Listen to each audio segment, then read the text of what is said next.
Alors, partie 4 de la divinité de Mu qui s'appelle Ra, Ramu ou Amun-Ra. Amun-Ra chez les Égyptiens.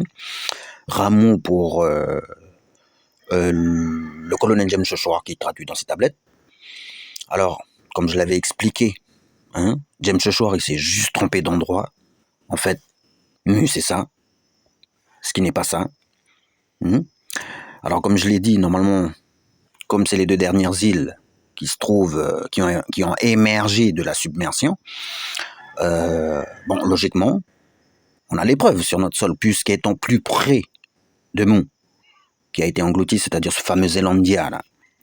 Alors, comme je l'ai dit, logiquement, nous, on devrait avoir l'épreuve directement sur notre sol. Donc, nous avons la destruction de Mu, qui est exprimée par les symboles hiératiques, qui ont été exprimés dans le livre de James Joshua, qui suit la continuité du pétroglyphe Anak, qui se lit Mu, la mère de tous les hommes, créé par les 4 grandes forces sacrées, sombra par 2 fois dans la Bible. Alors, les dessins qui se trouvent à votre gauche expriment la même idée. Vous voyez, ils ont à peu près la même forme, exactement la même forme. Là où vous voyez marquer les 2 îles, ces 2 fameuses îles qui sont censées être la Nouvelle-Zélande et la Nouvelle-Calédonie, alors à côté c'est une 3e île. Bon, moi j'ai mis Hawaï, parce que c'est la grande vague Te Arawa ou Tawirilongi. Donc, nous avons là une preuve que, oui, les Kanaks viennent bien de l'île de Mu, puisqu'ils la représentent de façon caricaturée sur leur pierre.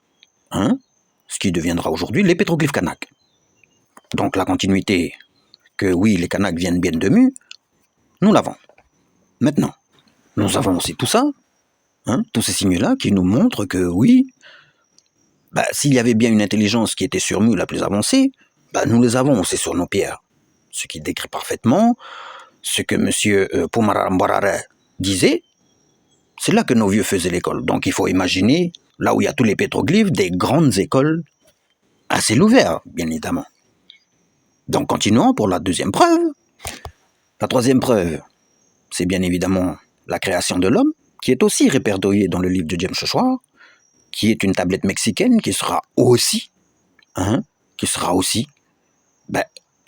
inscrit sur nos pétroglyphes, relevé par Marius Archambault. Donc nous avons aussi la création de l'homme et de la femme, qui ont été conçus sur Mu. Ensuite, nous avons le nom de Ramu, qui est traduit en adieu, qui explique que oui, Ra est bien la divinité, et nous avons aussi cette fameuse façon de compter en adieu qui nous montre que oui, Ra est le tout premier, et qu'il en est la divinité, tout simplement. Ok? Donc, nous continuons avec le fait que nous avons aussi les 4 grandes forces ou 4 grands géomètres à l'origine de la conception, créés par Ra, lui-même, la divinité, et nous le voyons ici sur nos tableaux, comme sur le tableau de James Joshua. Bon, pour cette étoile, elle est partout au Kanaki. Donc les 4 grandes forces étaient connues, bien évidemment, de nos ancêtres. Voilà pour les 4 grandes forces et les 4 grands géomètres. Nous avons aussi, pour la spirale de vie et le nombre d'or, qui a été exprimé par les Akéens Ayawa, qui sont bien évidemment des Africains, ces fameux Cananéens, mais qui sera aussi exprimé par l'Ayawa Kanak, qui ont fait son totem. Logique, puisque l'origine de la vie s'inscrit lui-même dans la continuité du nom porté par ces hommes-là, ou par ces hiérarchies, qui exprimeront à leur façon, ou de la même façon, l'origine de la vie.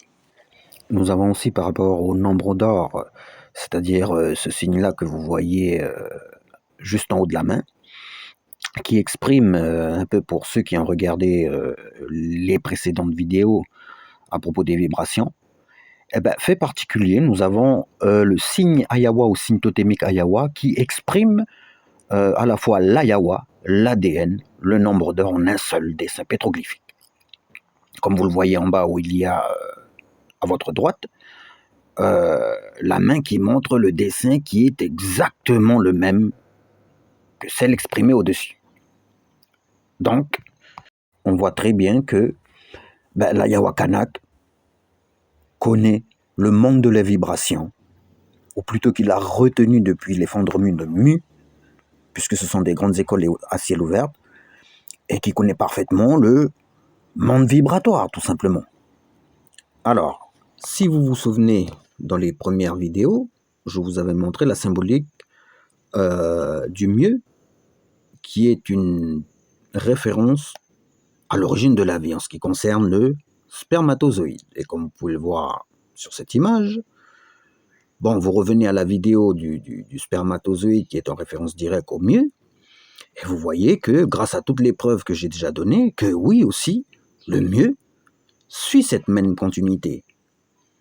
C'est-à-dire que si, bien évidemment que les hommes de Mu connaissent l'origine de la vie, eh bien ils auraient tout simplement, comment je vais dire ça, introduit dans la culture, introduit dans la coutume, comme je l'avais expliqué. Tout est dans notre culture, nous avons jusqu'à déterminer quelles sont toutes ces preuves. Et nous avons là aussi une caricature de l'origine de la vie en ce qui concerne la science. Bon, des preuves, il y en a plein, mais je vais énumérer quelques-uns et je termine par ceci. Comme vous avez pu le voir, la Yawa répartie et la Rawa partout sur la planète. Hein? Donc forcément qu'on aurait des preuves un peu partout et en Nouvelle-Calédonie. Alors, maintenant nous allons passer à la lecture de ces pétroglyphes pour suivre en fait la continuité de la première vidéo. Et dans l'objet est bien effectivement de prouver que, ou de déterminer que Ra est effectivement le roi de la première, deuxième et troisième grande terre. Alors, des preuves, il y en a plein, mais nous allons les garder pour toutes les prochaines vidéos à venir.